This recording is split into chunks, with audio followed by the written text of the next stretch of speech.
Kakayers, isang nakakabiglang balita po ang yumanig sa Barangay Halapitan sa San Fernando, Bukidnon. Isa po itong simbahan na kasalukuyang nire-renove, ngunit natupok po ng apoy.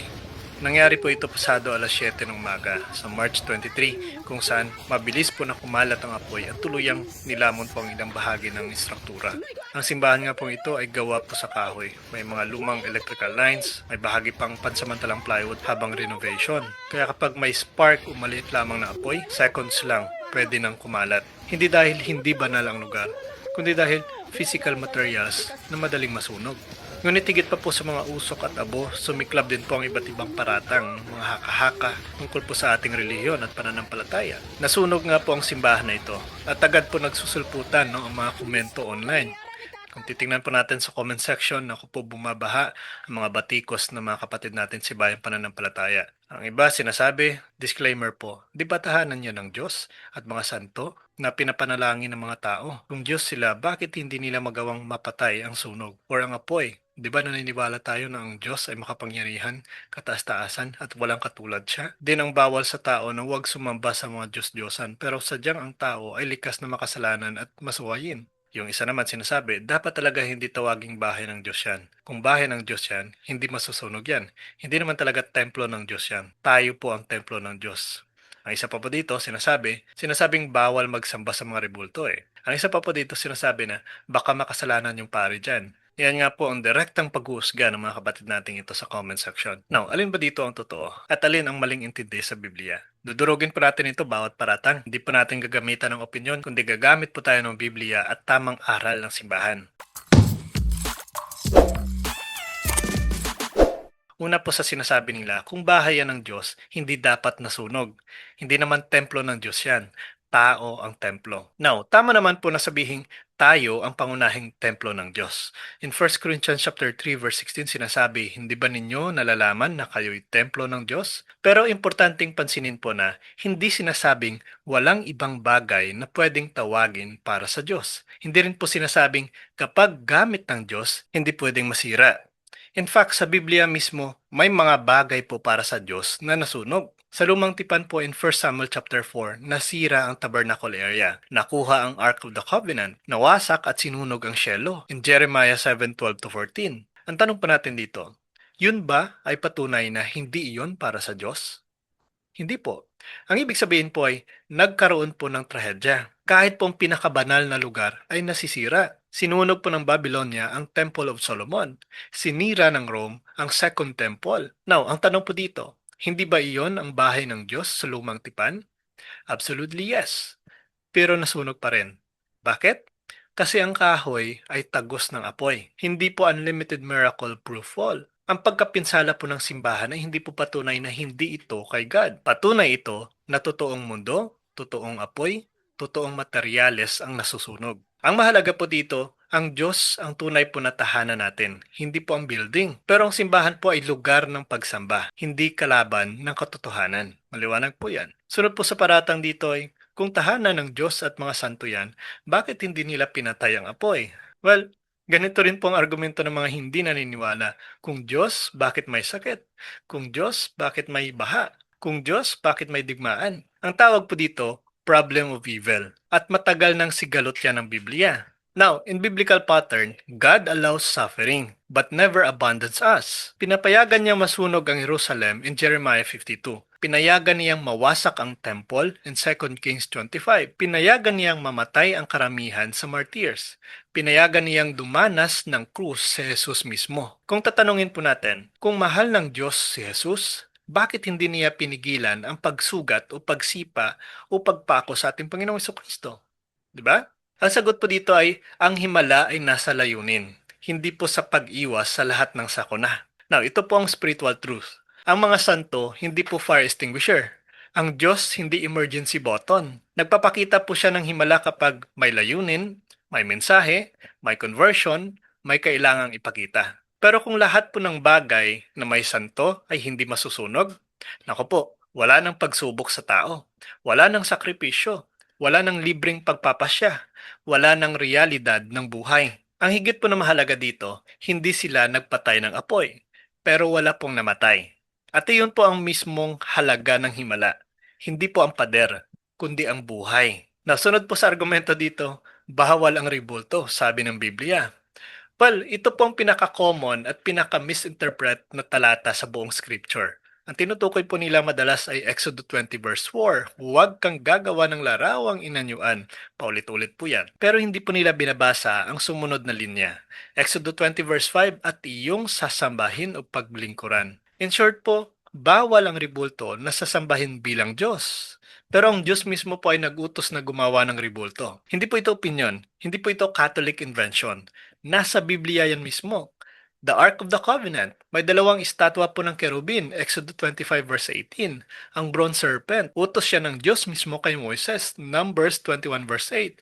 Ang Temple of Solomon, na may kerubin, baka, puno, at ukit po ng mga anghel, palma, bulaklak, in 1 Kings chapter 6 verse 23 to 29. Ang tanong pa natin dito, kinukontra ba ng Diyos ang sarili niya? Hindi po, kasi malinaw. Bawal ang ribulto na sinasamba bilang Diyos, pero hindi po bawal ang ribulto na naglalarawan ng banal para sa alaala, aral at gabay. Katulad nga po ng larawan ng pamilya, monumento ng bayani, larawan po sa ID, picture ng yumao.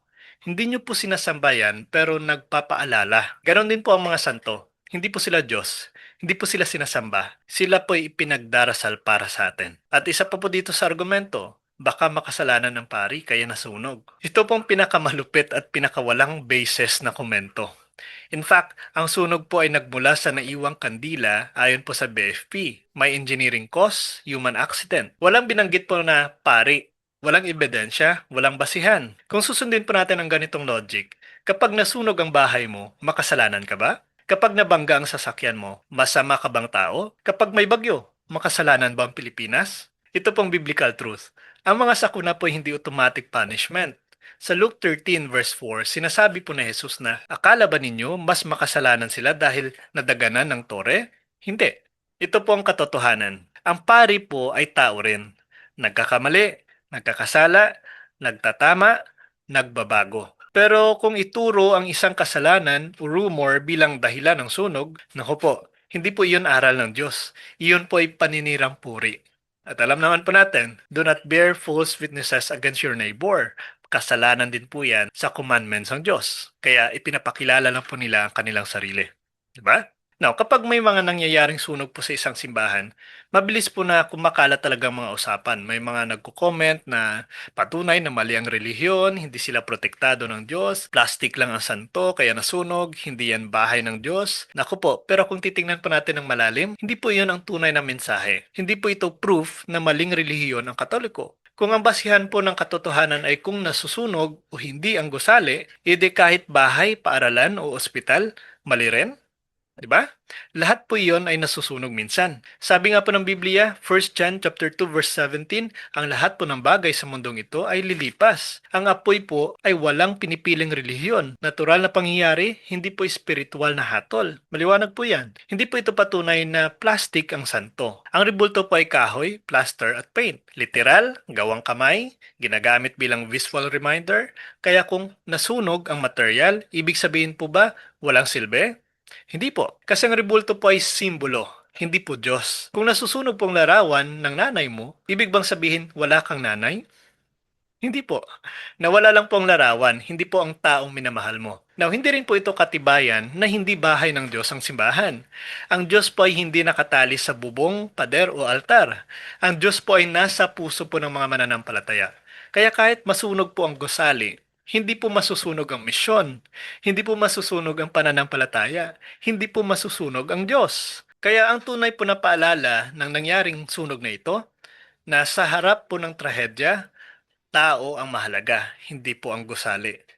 Pwede kang gumawa ng mga bagong simbahan, pwede kang mag-rebuild ng altar, pwede kang mag-ayos muli ng mga sagradong gamit. Pero ang buhay po ng tao, wala po yung kapalit.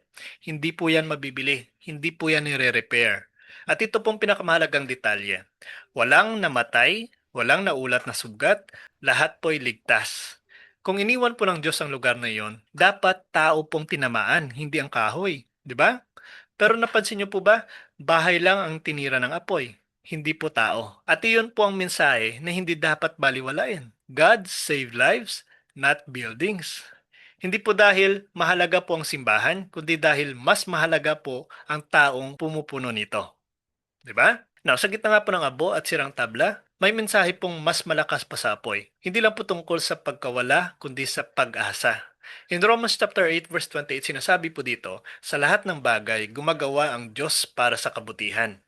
Hindi po sinasabing sa magandang bagay lang. Hindi sinasabing walang problema. Hindi po sinasabi na walang sunog. Sinasabi po dito na sa lahat ng bagay, kasama po dyan ang sakuna, kasama po dyan ang pagsubok, kasama po dyan ang mga hindi inaasahang pangyayari. Ang Diyos ay gumagawa po ng kabutihan sa mga kondisyong mukhang masama. Ang abo pwede pong magsimula ng bagong kabanata. In Psalms 34 verse 18, sinasabi po dito, malapit ang Diyos sa may pusong wasak. Kaya kapag may trahedya po, hindi ibig sabihin po na wala ang Diyos. Kabaliktaran pong sinasabi ng mga kapatid natin. Ang natunay po na nangyayari ay doon siya mismo mas malapit. Mas tahimik pero mas totoo. Mas hindi nakikita pero mas nararamdaman. Maliwanag po yan. Now, ito po ang tunay na lakas ng simbahang Katoliko. Hindi po yan sa tibay ng kahoy, hindi po sa kapal ng pader, hindi po sa laki ng tore. Kung iyon po ang sukatan, edi lahat po ng lumang simbahan na gumuho dahil sa lindol ay mali na, di ba? Hindi po ganoon. Ang tunay po na lakas ng simbahan ay nasa tibay ng pananampalataya, pagkakaisa ng komunidad, pagtitiwala sa Diyos sa gitna po ng pagsubok, pagbangon pagkatapos pong masunog ang lahat. Kaya sa bawat apoy po, may aral po dyan. May paalala, may pag-asa. That the church may lose a building, but never its faith, never its people, never its God. Maliwanag po yan. Now, hindi po problema ang simbahan na nasunog. Hindi po problema ang pare.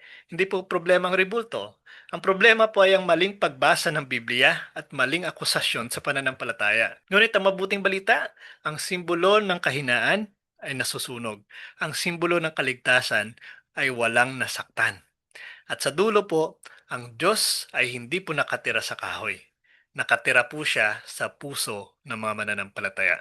Hindi po ang apoy ang nagsasabi kung sino po ang Diyos. Tandaan po natin yan. Hindi po ang abo ang nagdesisyon kung anong relihiyon ang totoo.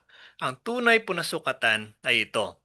Sa gitna ng apoy, nakaligtas ang tao. At kung buhay ang iniligtas, naroon po ang Diyos.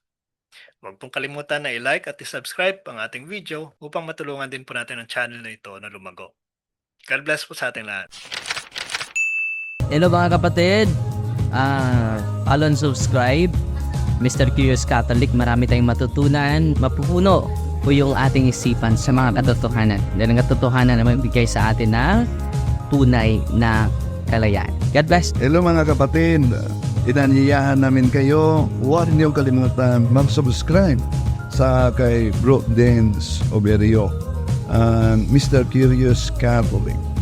Marami kayong matutunan sa pamamagitan ng pagsubaybay niyan sa pagsagot sa pananampalataya na inaatake ng ating mga kapatid sa iba. Yung pananampalataya, and they are not only attacking the teachings of the Catholic Church, but proselytizing the good numbers of the Catholic.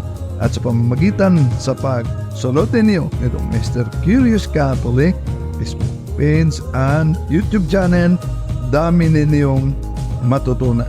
Isabuhay natin ang ating matutunan. Rodillo et Iglesia.